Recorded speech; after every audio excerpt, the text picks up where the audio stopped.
If you have any questions about Watershed Management Group, please feel free to contact me directly or to visit our website, watershedmg.org. And without further ado, I'd like to introduce our first speaker in this webinar, Somnath. She is a founding member of Watershed Management Group. She's a registered professional civil engineer with 12 years of experience working on diverse design and construction projects in the U.S. and abroad. She's a former Indicorps Fellow and has developed and implemented rural sanitation infrastructure development and hygiene education projects in India and Africa. She heads up the Water, Sanitation, and Hygiene, or WASH, program out of WMG's India office. She's passionate about safeguarding public health through WASH projects and is a strong proponent of community-led, locally appropriate technologies. And Sowmya is joining us from our office in India. I believe it's about 9 p.m. there, so I want to give her a special thanks for being here and spending her evening with us. So without further ado, I will hand it over to Sowmya.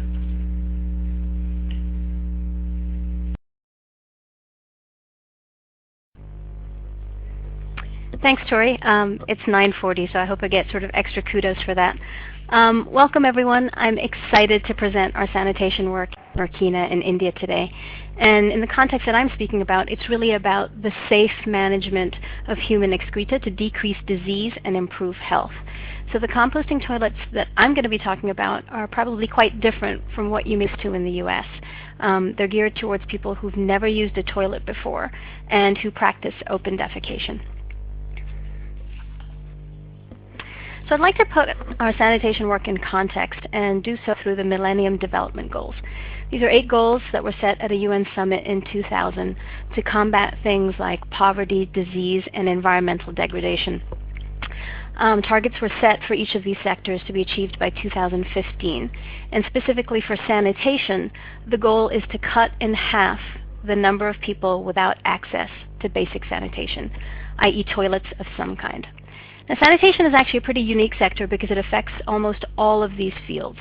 For example, providing latrines or toilets in schools has been shown to increase the attendance of girls significantly, contributing then to goals relating to universal education and women's empowerment.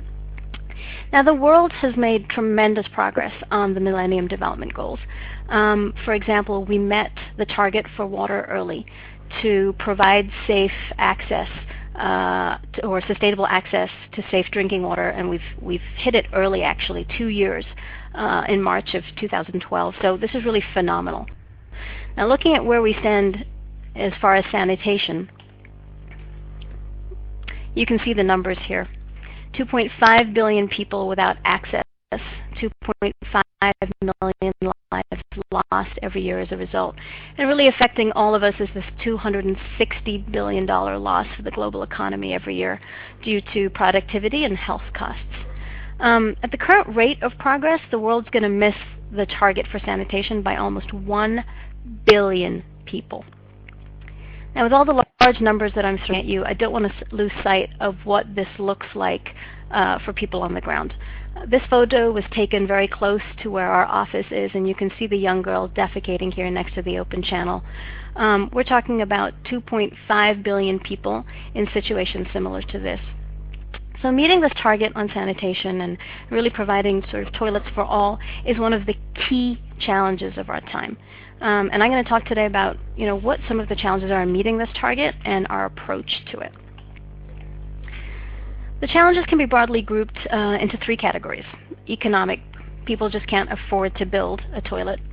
Socio-cultural, a shift in perspective is required to get people to go from practicing open defecation to using a toilet, and that can be quite difficult.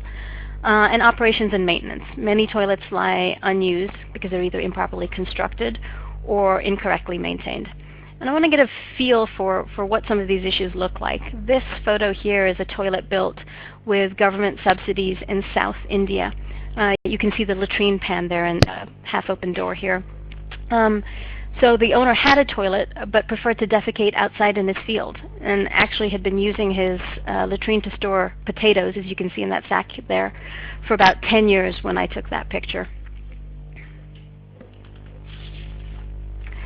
So how do we work with those that are the poorest of the poor and just can't build a toilet? It's important first off to work with appropriate composting toilet designs. So in Burkina, we used something called the Arborloo, simple pit toilet that allows you to compost directly in pit. And if you look at the graphic starting on the left here, you place a slab over a shallow pit, use leaf, soil, or wood ash after every deposit. And when it's full, plant a tree over the hole and move your slab and superstructure to another pit. It's essentially a reusable toilet. And you can see some pictures of this in the field. The simple superstructure just made of thatch here. The slab with the poop or pee hole. Taking the slab off after about a year. And the beautiful humus that you see, and in this case was actually composted with peanut shells. And here we're planting a mango tree in the hole, basically doing this over and over again and creating a sanitary orchard of sorts with trees with higher growth rates than adjacent sites. Now I want to emphasize this is a very basic toilet, but the fact is that it provides for safe disposal of excreta, adds nutritional value to the soil, and really links sanitation and agroforestry in an area that desperately needs it. You know, we're moving people from open defecation to latrine use and getting them on the sanitation ladder, which is a huge step. Now, in India, we have a very different model to account for local preferences and customs. You know, a big concern here is that feces are unclean and that putting a toilet on your property next to your house means that you're going to have smells in your home. So this model works well for this. It also allows for anal cleansing with water, which is the custom here. So you can see we have a squatting pan that's connected to one of two pits at a time. And through anaerobic digestion, you get compost you can use for your fields every couple of years. And the key feature of this that I want to point out is actually the water seal that occurs in the squatting pan. I have a section cut through it in the top left. And you can see how pouring water in after you use the toilet creates a water barrier that basically keeps smells in the pit and flies out. So here's a picture during construction, and of course the pits would be sealed before use. So sociocultural factors are probably the biggest impediment to adoption of latrine use. This picture is from northern Karnataka. I'm meeting with a villager at his home, and he's somebody who practices open defecation, and talking about the health benefits of latrines. So his response was, look, I buy into this, I hear what you're saying, it's good for me, I just don't have the money to build a toilet. Now, we took this picture because he clearly did have money for satellite television. Right? So really not a priority for him. Now, a latrine provides the primary barrier against the spread of fecal matter, which is the source of most diarrheal pathogens. But knowledge of the cause of disease does not necessarily cause people to change their behavior, and smoking is a great example of this. Awareness is just not enough. So we use a lot of different methods to build awareness of health benefits and non-health benefits, but also to understand local conditions and figure out how do we really effectively market sanitation in this community. Now, subsidies can be a big part of this marketing technique, and they're a big part of the government sanitation campaign in India. Now, they help people build latrines, but they do nothing to get people to use latrines if they're not convinced. And we've seen thousands of unused latrines across India that underscore this point. So I just want to emphasize here, you know, our goal is not to build latrines, it's to build demand for latrines, and that is a very different thing. So how do we do this? Well, first we meet with people. We spend a lot of time engaging and mobilizing villagers at the individual and community levels. While we're increasing knowledge of health benefits, we're also using behavioral change triggers like disgust, shame, peer affiliation, and recognition. So here's an example perhaps of disgust. So we test drinking water. We use the testing bottles that you see in the bottom right, which turn black for a positive result, i.e. when there is poop in your water. Now they're a crude test, simply testing presence or absence of an indicator element. And we could use a much more accurate lab test that talks about a maximum probable number of fecal coliform. But it is so much more powerful to have water that turns black when you have a contamination issue. And you can see the group of school kids that were working here, sort of the disbelief and disgust on their face at this. And they actually petitioned school funds to repair their broken latrines as a result of this campaign. Other things that we do sanitation walks through the village and ensure we're walking through the areas where people are defecating outside. We're really trying to inspire discomfort in some ways with the current situation. We organize exposure visits to other villages with sanitation and sort of present the benefits. We do things like participatory mapping, and you can see one of the maps in the bottom here, where groups get together and map out their areas and make the links between open defecation sites, water sources, and their health. And that can be very powerful towards triggering community sanitation. And I referred earlier to the non-health benefits of latrines. And so we talk about factors like privacy. This is a major concern for women. I mean, having a latrine at home means you don't have to wait till dark to relieve yourself. Things like safety, dealing with snakes, insects, or vehicles when you're going outside. And there have been reported deaths from snake bites and vehicular accidents while defecating. Convenience. We can construct a latrine right next to the house, which is closer than the site of where you're going for open defecation, so you're saving time. They can also be built with a bathing facility, making them even more useful.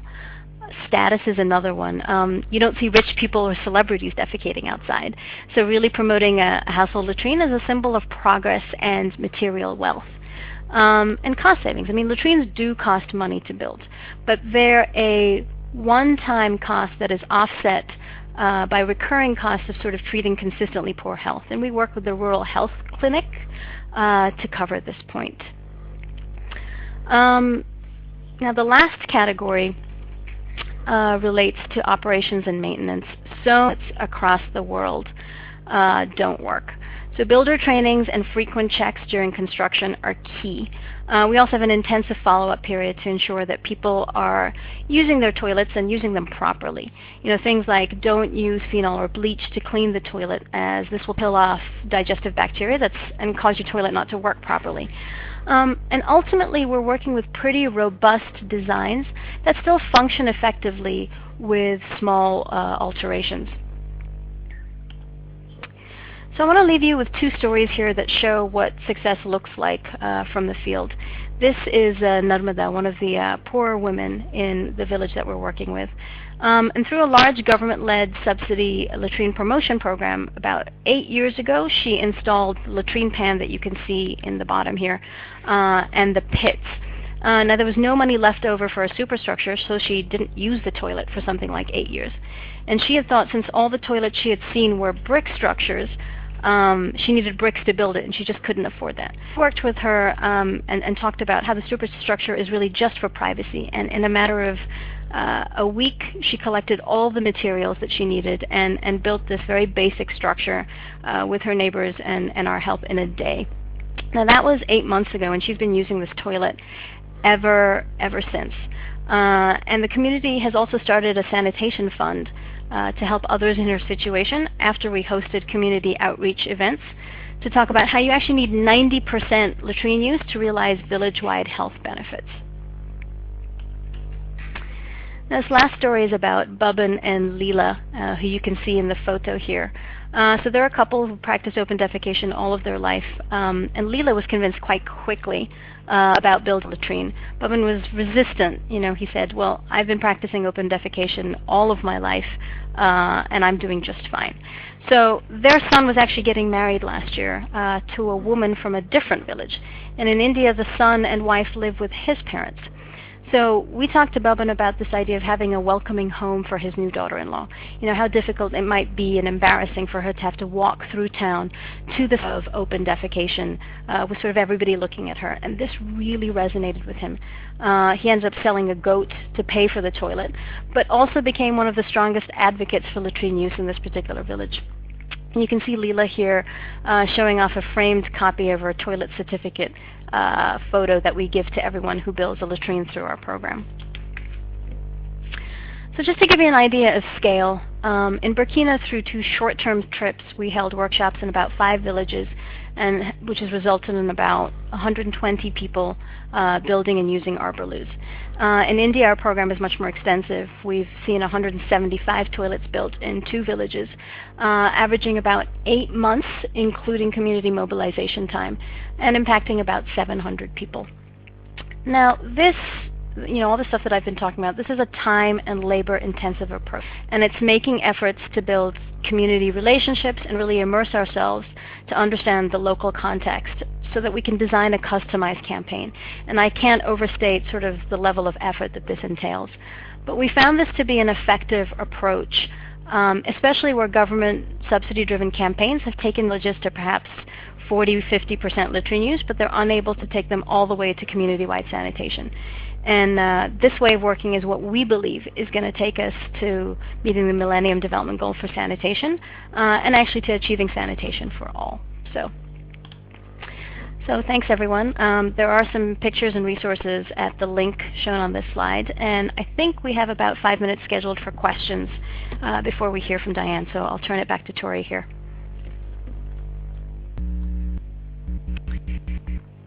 Great. Thank you so much for that presentation, Sowmya. I'm not sure we'll have time to move through all of these questions, but we'll start with a few of them. The first is, I'm not familiar with this program, but how can your work be linked with MNREGA in India? Are you familiar with that, Sowmya? I am. So it's, I think I might take this question perhaps offline. It's a government program to provide livelihoods for sort of the poorest of the poor. What we find is we really need people at the individual level to take ownership for their own toilets. So not so much of the link here to that government program. We haven't seen a lot of success in that. That program has since been expanded to actually include subsidies for materials as well. Where we do see for NREGA the benefit is perhaps in communal toilets, in the building of those. And I'd be happy to sort of take that question offline, and if someone would like to email me about that. Great, thank you. Another good question, what is the considerable time to get a direct impact on livelihood? I assume this means once a family or household has had a toilet or a latrine installed.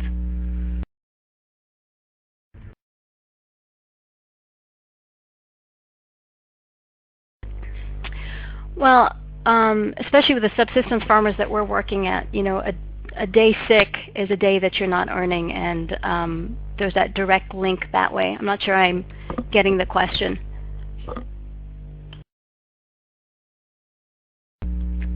All right, and again, if you need clarification on your questions, you can always email Sowmya. One final question, if toilets are within the home, how is the waste removed for the site, or we might say the humanure at that point, once it's been composted, how is it removed from the home?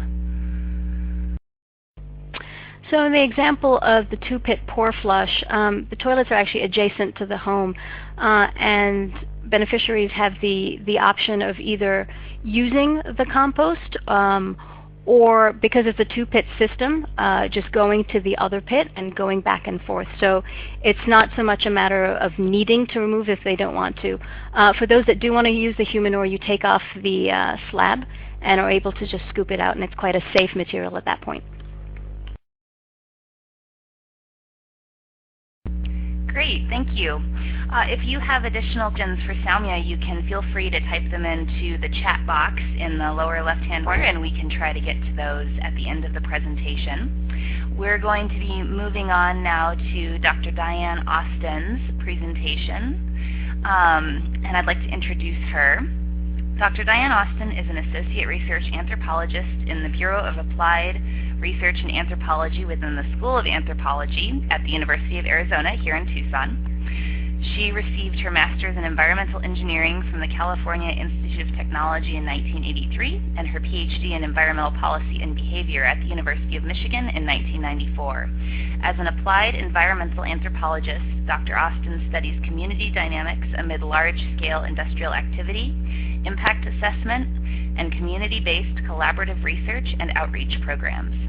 She has developed and maintained long-term multi-sectoral partnerships with Native American communities, U.S. and Mexican border communities, and coastal communities along the U.S. Gulf of Mexico, and has studied the potential for alternative technologies to improve environmental and social conditions in ambos Nogales for more than a decade, and I'm sure Diane will describe the region that refers to. So as you can see, she is quite an expert on this topic, and we are so pleased to have her presenting for you. So I will turn it over to Diane. Thank you, Tori, and thanks, Sowmya, for a great overview of two important projects and models. I'm going to pick up where Sowmya left off, but shift us to North America and to a discussion of the use of composting toilets in urban environments. So first, I want to briefly review a few basic principles. These two graphics depict several things. First, we can see that nutrient cycling is critical to the overall function of soils. Note also that soils receive atmospheric, biological, and mineralogical inputs, and that humans and human activities are an important source of those inputs. Also, animal waste is an important source of nutrients. So a key question is, how do we get humans back into the equation, especially in urban settings? Now, we face special challenges in dense urban settings.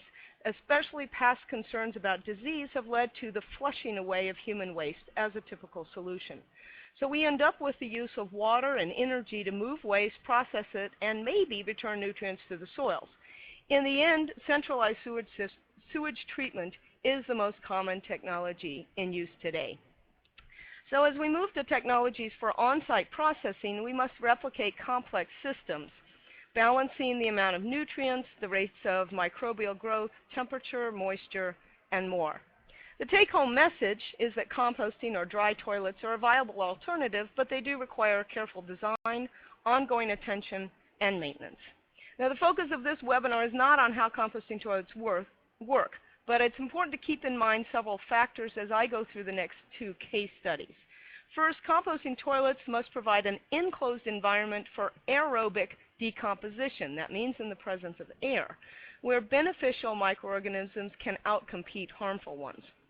A system that goes anaerobic will develop projects. That happens if it gets too wet. So when designed and operated properly, a composting toilet will break waste down to 10 to 30% of its original volume. The solid end product, called humus, has high nutrient levels in a form that is slowly released to plants as it's needed. So let's move to the case studies. You can see that I will talk about a number of different features of these cases in the time that I have. So we'll start in Nogales. Ambos, meaning both in Spanish, describes the region at the U.S.-Mexico border. As you can see, Nogales Sonora has a much larger population than its sister city of Nogales, Arizona. But both lie within the Santa Cruz watershed, as you can see in the photo, and actually at the edge of the Sonoran Desert.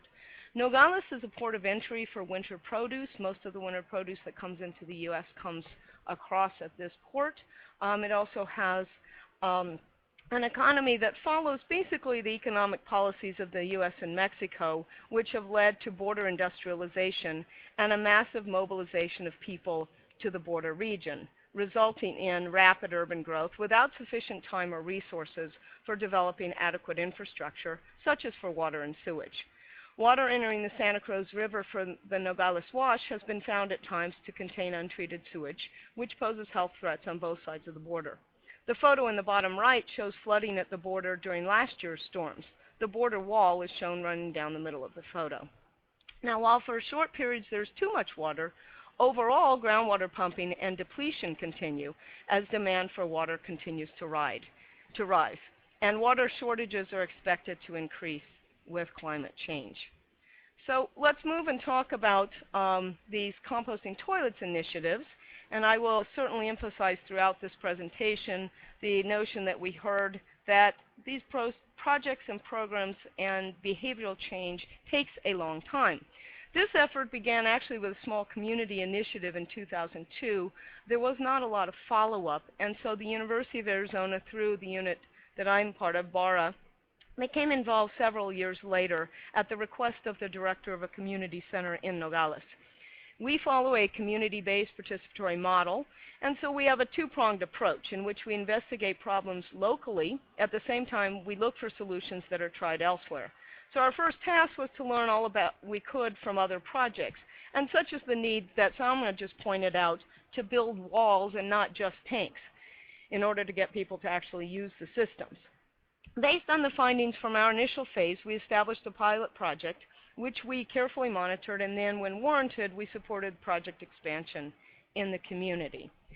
Now, as you can see, over time, a number of organizations have participated in this effort, from the local NGOs, such as Frente Cívico, Nogales, and Friends of the Santa Cruz River, to the Border Environment Cooperation Commission, that's the BEC, or COSEF in Spanish is its acronym, and the federal environmental agencies of both Mexico and the U.S. These organizations have provided funding, but also technical assistance and other forms of support. So a key factor in this project was the selection of the neighborhood in which to establish a pilot project. Municipal officials directed us to this colonia, Colinas del Sol. The neighborhood leader, when we approached her, was very supportive, and so we returned a week after our first visit, and she had a list of over 200 names of people wanting to participate. The neighborhood is not connected to the city's drainage system. Without flush toilets, residents use latrines or homemade septic tanks to dispose of their waste. Many latrines and septic tanks overflow when it rains, spilling fecal matter directly into the neighborhood, where it flows down the streets and into lakes. Essentially, the widespread use of latrines constitutes one of the greatest threats to the environment in the region, and consequently to health. In addition, like most areas in Nogales, the soils are sandy loam and low in nutrients, so there's a real interest in the opportunity for compost. We worked with the neighborhood leaders to develop the project.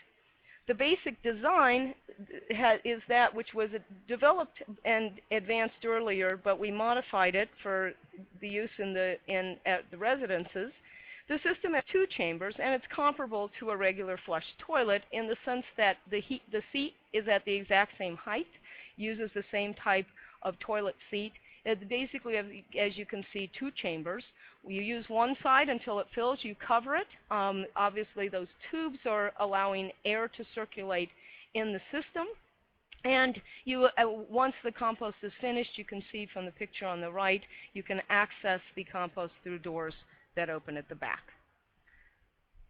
Now, we developed a transparent process to determine which households would participate in the initial phase of the project. This involved creation of an advisory board, community meetings, interviews, and site visits. The advisory board stipulated that the residents should contribute labor, blocks, or money toward toilets. The construction occurred in two phases. Our project involved a local construction company and a small team of masons, and we built 35 toilets initially. The project was expanded by the city with funding from the Mexican government as part of a program to put unemployed people to work, and in that particular phase they completed about 40 more toilets in this colonia and then moved outside the city limits. I want to emphasize that effective use of the composting toilets requires some behavior change, as Sowmya was describing in India as well. And the residents basically, what is a key feature of this is the need for monitoring, ongoing communication back and forth as people are going through this process of making that change. In the use of these toilets, residents place a handful of sawdust on their deposit instead of putting in lime to kill bacteria, which is what they would do in a latrine. And so we have to ensure that people are not moving to lime but continue to use the sawdust instead. Also, they must keep the toilet lid closed to prevent flies and other insects from entering.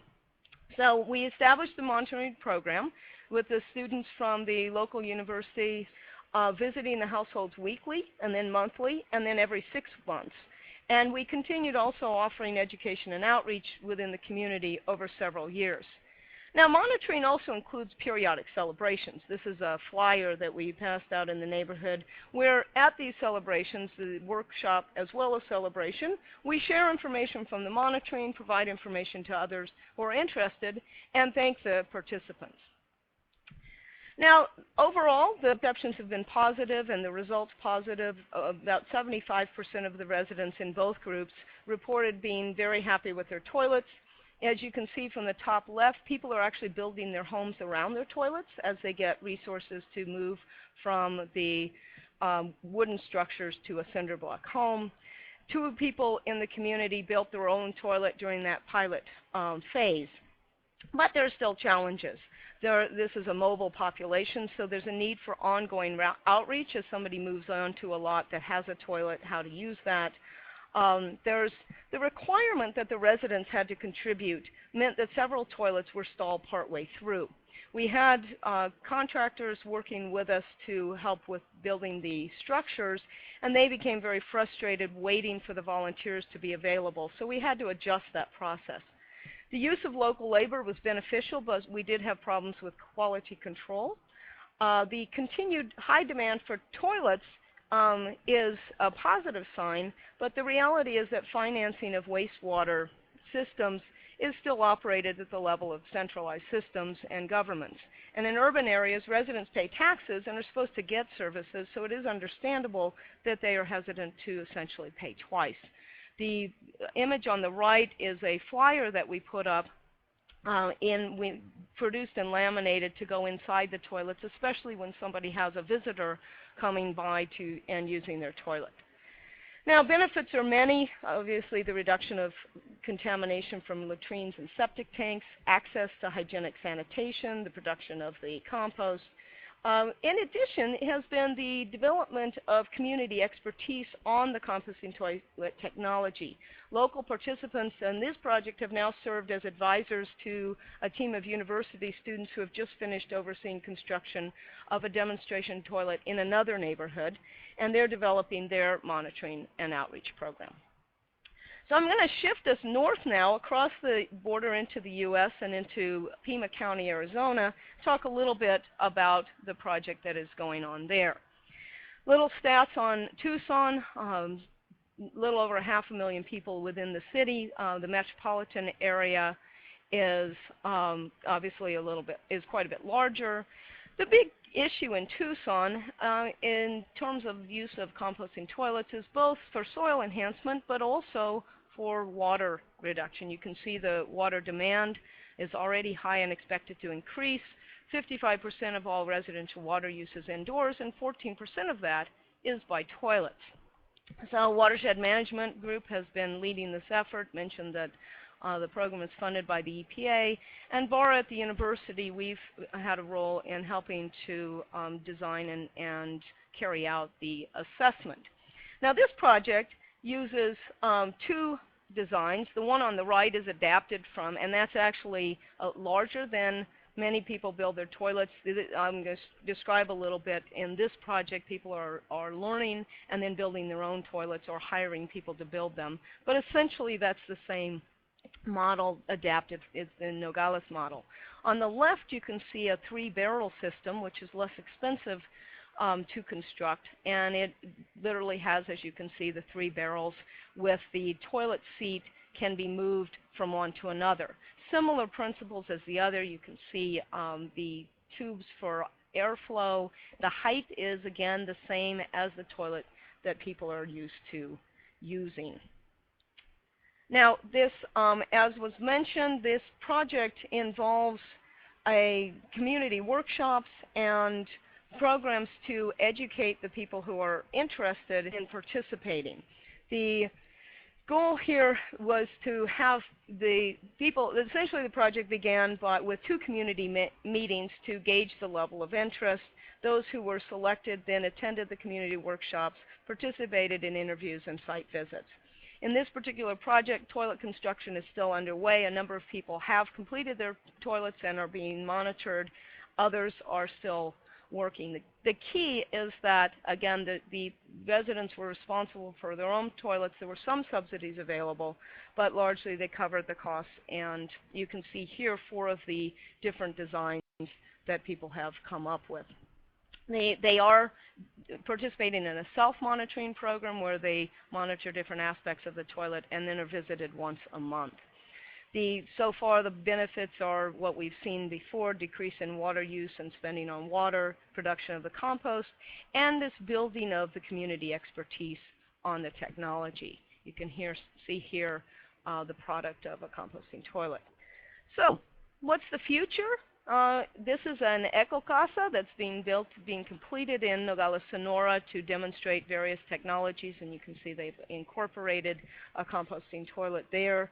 There's a composting toilet manual and other outreach materials have been developed. Outreach and education continue.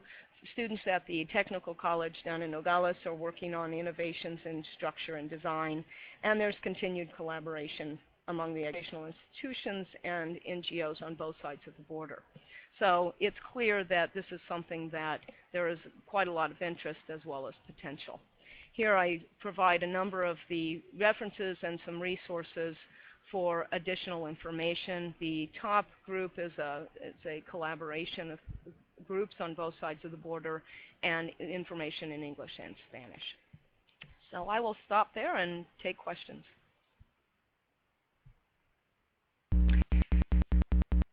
Great. Thank you very much, Diane. The first question we have is kind of a technical detail. You mentioned keeping the toilet lid closed so that insects don't get in. If they do get in, what happens? Is it just an issue of making it uncomfortable for human use, or are there other concerns associated with insects in your composting toilet? Great question. The concern is that until the feces and materials have been composted, you have the risk of infection. If somebody who uses the toilet has some sort of bacteriological or viral infection, and that insects are crawling around in there, they can take and transmit that elsewhere. So the goal is to keep all of that very well contained until the process of decomposition has occurred and any harmful bacteria have been eliminated. Great, thank you. And then we have what I believe is actually a related question, which is, what is the glass bulb above the seat on the composting toilet? That was visible in many of the photos that you showed.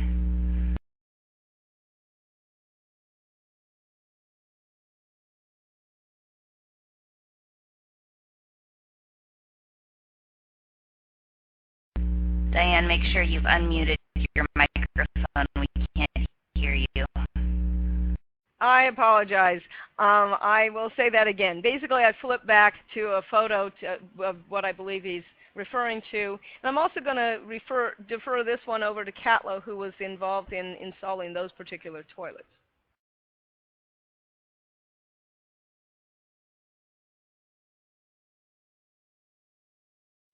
If not, I can't answer it. Catlo, are you there?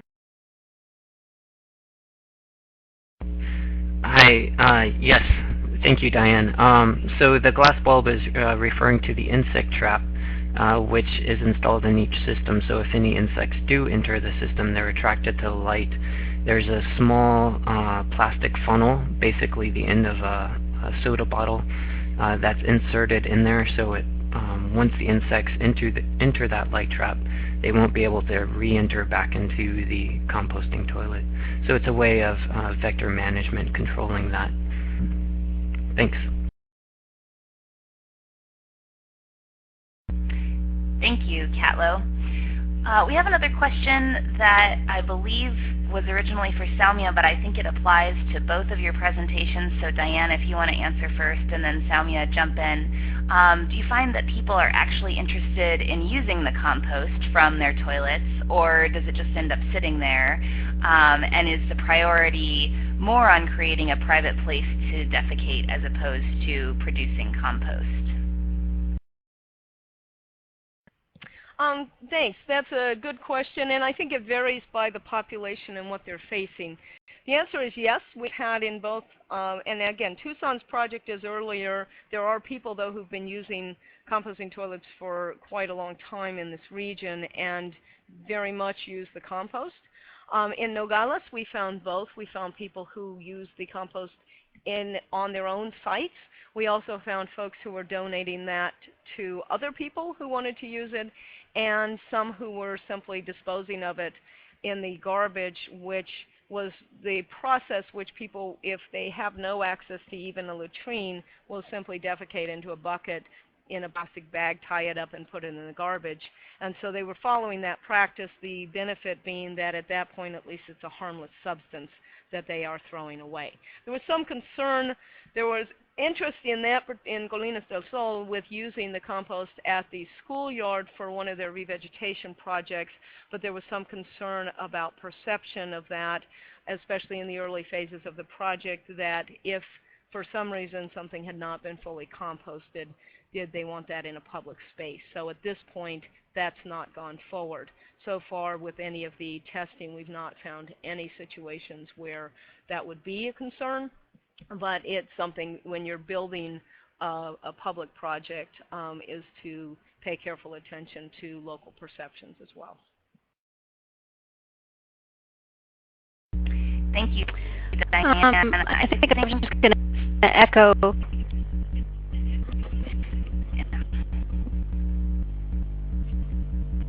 So I'm just going to, I think, add on a little bit to what Diane's saying. The primary purpose of our projects is to reduce fecal oral disease. And so when I talk about building demand, that's really the sustainable way of getting people into latrine use is to have them want to use latrines. And yeah, we focus on different factors to build that demand. In some cases, privacy is what appeals, especially there's a lot of women in the household. In some cases, the compost piece is what appeals to people, and we find that especially true in Burkina, where the soil needs so much improvement. So just finding a different factor for every group.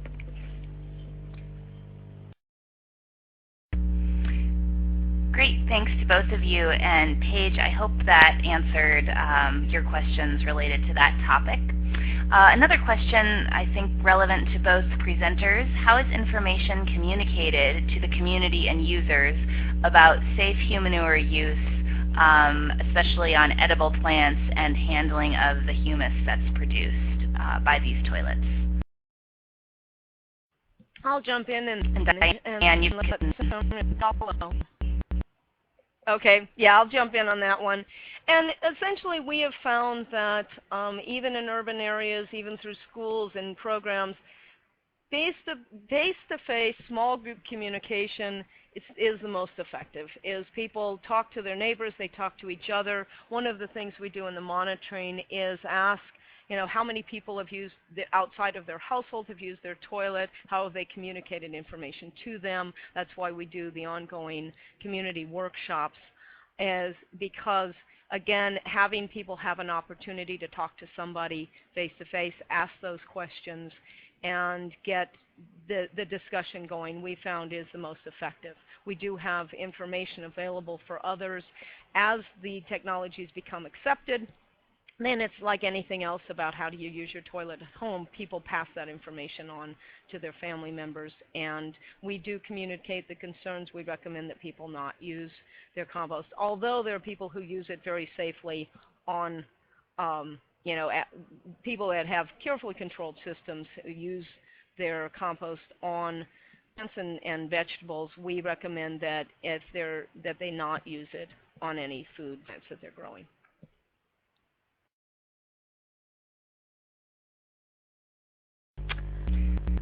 Just to add to that, we're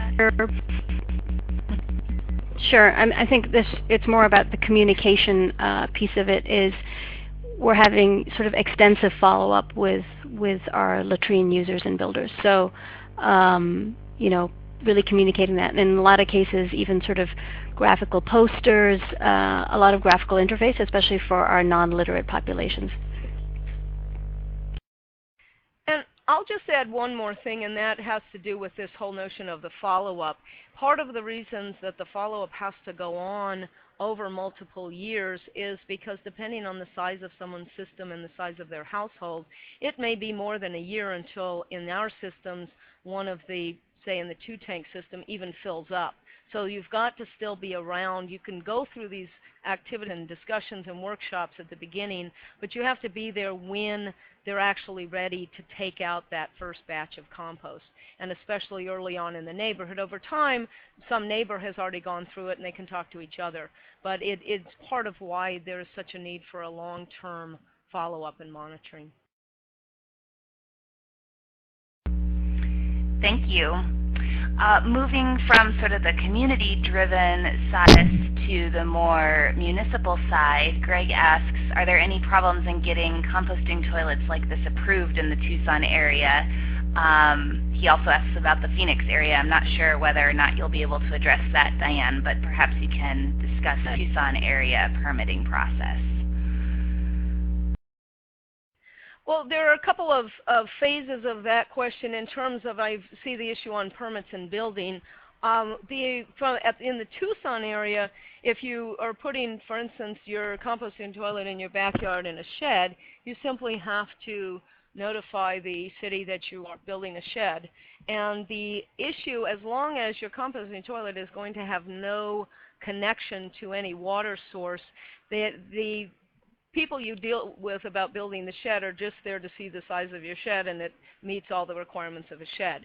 Then the issue as far as the permits around the having a composting toilet is actually in Arizona right now being handled, and that's what this particular project is to evaluate, install and evaluate toilets to get a site-built design approved at the level of the State Department of Environmental Quality, so that it is then an option for people around the state. So I hope I answered that. You've got two different levels. You've got the toilet itself and who allows this type of, or permits this type of a toilet, and then from a building perspective, if you were putting it inside your house, for instance, you wouldn't need anything separate because you've already got a permitted structure. Thank you. Diane, we have a question from David Omick, who is actually instrumental in helping WMG construct the composting toilets in our program. He asks, do you have any data or anecdotal evidence of composting toilet use in the U.S. Legitimizing and thus encouraging their use in Mexico? At this point, no. Essentially, I will say that what we do have is the neighborhood that we were working in, Colinas del Sol. When we started the project in Tucson, we certainly, at the community meetings informed them that there was this project starting in Tucson and that they were actually modifying the design that they themselves had piloted, and that was a very positive interaction. The folks were very happy to hear that and to hear that the work that they had done in going through this process of being monitored for what seemed like forever for them was actually paying off in that the information was able to be used.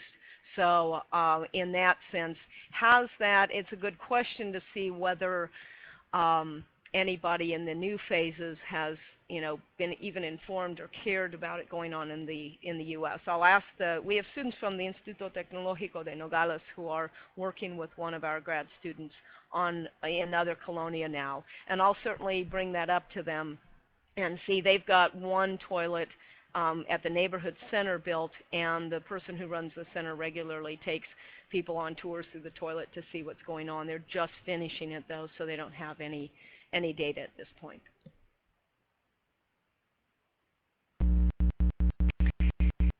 Thank you. And a follow-up question on the use of the humanure produced. And Diane, you had talked about encouraging people not to actually use that soil to grow food. Greg asks why not, and don't proper composting techniques break down everything except possibly metals and some pharmaceuticals? And have any analyses of this kind of compost or humanure been done? So I think what he's getting at there is, could you elaborate on why you are advising people not to use that to grow food? Absolutely. And Greg, I'd say we're doing that simply to be on the safe side. You are exactly correct in terms of breakdown. The only potential pathogen you worry about are roundworms, and that's because the temperature at which the compost reaches is not high enough to kill roundworm eggs. So if you were in an area where roundworm infection was a problem, you would worry about the potential that could spread. Other than that, you are exactly right. There's not, should not be any problems whatsoever. again, it's more as to be on the conservative side, especially as people are learning how to use this. You saw some of the photos in terms of the communities that we're working in. They're not working under ideal conditions for environmental controls, and so just to make sure that there weren't, especially in these early phases, that nothing developed that would cause a negative reaction. So I hope that answers it. I'm trying to flip back and read your question and make sure. In terms of analyses, yes. Basically what we've done, there's two ways to think about monitoring of the contents, and one is that really your critical issue is temperature, and as long as the material is composted at a sufficiently high temperature over a sufficient period of time, we pretty much guaranteed that nothing has survived. So one is we do temperature monitoring to see the cycle of what's going on inside. We have taken samples and had them analyzed here at one of the university labs and essentially found outside of what you would find in terms of even levels of E. coli that you wouldn't find just in typical soil. So I will not say that every toilet is regularly analyzed in that way because of the costs. And I would also argue because we don't have a high level of concern that, again, as long as we're monitoring temperature and tracking that across the season.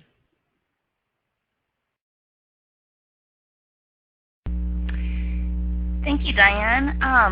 We only have a few minutes left here. I wanted to just address Paige's comment here in the chat box about the idea of actually transforming the perception of waste into a resource for soil is key.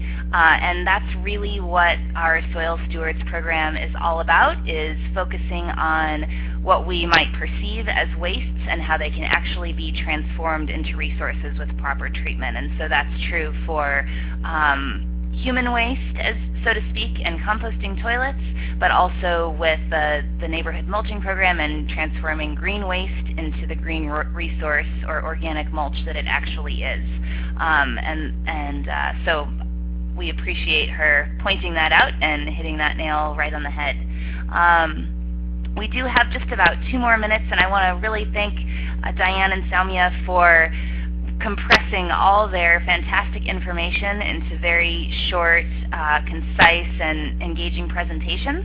And since we do have a couple of minutes, just wanted to ask both of you if you have any final closing remarks, because I know we did ask you to really compress your presentation. So any final points of clarification or concluding remarks that you would like to chime in with? We can start with you, Diane, if that's okay. Sure, that's fine. No, I am reading through the comments and want to just, I think, reinforce what Ananya's saying here in terms of the way that the toilet looks. It has a lot to do with it. Once people become comfortable moving, and certainly to reinforce, it really is. It's a shift not only at the level. There's the individual cultural or human behavior at my own house and how I use my toilet, but it's a much larger question about this shift in how we think about resources and how we determine that some things are waste or not. And I think as we move down this path of continuing to look for alternatives and ways to live better on the planet, we're going to find more and more people who are very interested in finding these kinds of solutions, and particularly those that allow you to still live your life as you do. These are not huge, major changes, and if anything, improvement, certainly in the cases that Sowmya is talking about in people's daily life and outcomes.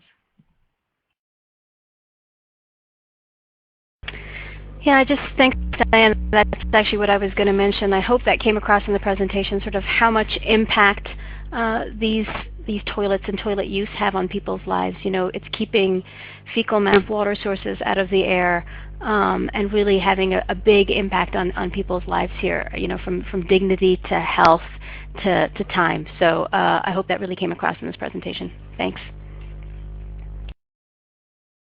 And I know we're running out of time, but I want to respond. I see Paige has come back with a question on the urine version, but real quickly to follow up that not only in terms of effects on people's dignity and health, but also their perception that they are contributing, even if it might be seen as in a small way, to addressing some of the challenges. Even in Nogales, where certainly having a safe way to use the bathroom is important. As well, people very much are aware of the water issues, the global concerns, and are very happy to be part of a project that allows them to make their contribution. And I just want to emphasize that as well. Folks are quite aware of the world that we're all living in, and the need we have at various levels to change and alter our ways of thinking and acting, and giving as many people as possible the opportunity, no matter what their level of resources, to feel like they're helping to reshift the thinking as well as the behaviors. And then finally, on the urine diversion page, and we can certainly take this offline as well, the urine diversion issue is really one about ensuring that you don't have your system go anaerobic, that you don't put too much moisture in the system. And depending, again, on the behavior in any individual household, you may find that it's not a problem, number of people using the toilet, in arid environments, etc. We do not have any urine diversion in the systems in Nogales Sonora and have not had people run into problems. It's very arid. Those are actually open directly to the ground, and we've not seen any problems there. In these systems where you are doing urine diversion, the urine certainly can be used as a resource and applied to plants as well. So in the ideal, they're integrated, but again, it's so specific to the amount of use. Systems that are in public places where you're likely to have a higher percentage of urine have to have something in place to ensure that they don't become too saturated.